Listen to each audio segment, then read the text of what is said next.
znanje je u smislu neko ekstra obrazovanje ne treba za ovaj fakultet, treba nam onaj nivo imati znanja iz srednje škole donijeti da znate osnove neke, sada da ne govorimo o nekim osnovama informatičkim. Bitno je da se u početku razumije u kojem smjeru se krene na fakultetu. Ja mogu pričati iz svog vlastitog iskustva. Recimo, ja sam cirka 20 godina u tom nekom informativnom svijetu, svijetu elektronike.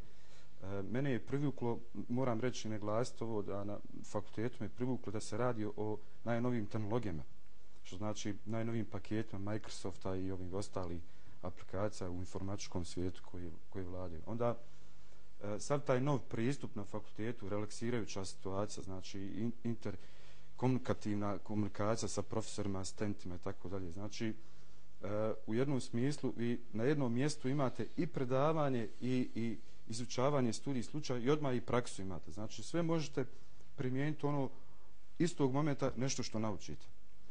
Po bolonjskom principu, po bolonjskoj metodologiji učenja, mi smo svi dužni svakog predmeta imati, recimo, case study, u prijevodu studij slučaja, prezentaciju nekog svog rada i seminarski rad, znači jedna vrsta istraživanja iz te oblasti, ono što ima, ili iz nekog radnog okruženja. Pa prema tome, prilikom upisa u ovaj fakultet, vama ne treba neko posebno znanje iz srednje škole, dovoljno da imate osnovu iz srednje škole, znači onaj neki nivo, i onda se vi edukujete tokom školovanja u ovom fakultetu.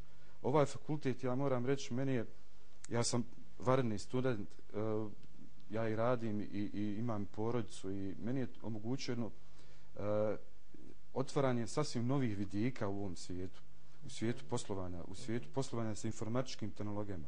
Šta to znači danas? Vi danas, recimo, kad pravite neki posao, otvarate neki poslovni model, odnosno firmu, vi morate biti 100% informatički ne potkovani, nego morate imati to, posjedovati. Ako ništa, to informativno znanje. Vi morate biti prisutni, tačnije rečeno.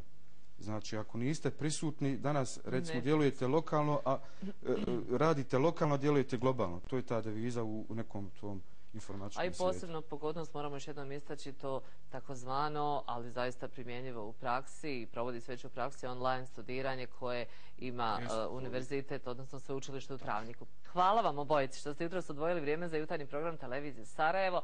Evo, nadam se da sve dodatne informacije će bez problema svi zainteresirani dobiti putem vašeg maila, profesore. Stranica fakulteta. Stranica fakulteta je www.unvi.edu.ba. Dakle, sve informacije, ali zaista sve informacije možete naći na toj stranici i u ostalom tamo ćete vidjeti da je taj distance learning, odnosno učenje na daljinu, jako, da kažemo, obogaćeno i u praksi se pokazalo vrlo korisnim. Dakle, studenti ne moraju, a u svijetu je to već primijenjeno daleko, ne moraju da idu od svoje kuće, nego mi smo nasnimili sva predavanja i svaki put nova predavanja nasnimavamo. Može li student da nasnimi svoj odgovor i pošalje vam? Šalim se. Ne. Ispit se održava pravila, imaju pravila studija. Jeste vi gledali film Mangupi polažu maturu? Nisam, ali mogu zamisliti. Tad su koristili ove tehnologije napredne.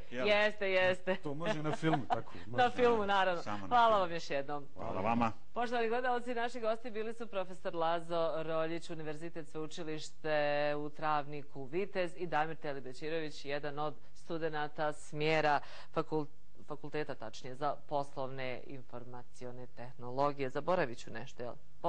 Nisam zaboravila ništa, jel? Informatiku koji sastoji se iz 3 smjera. I bit će ih još. 8 sati 24 minute, ostanite u Sarajevsko jutro, čekamo nove goste.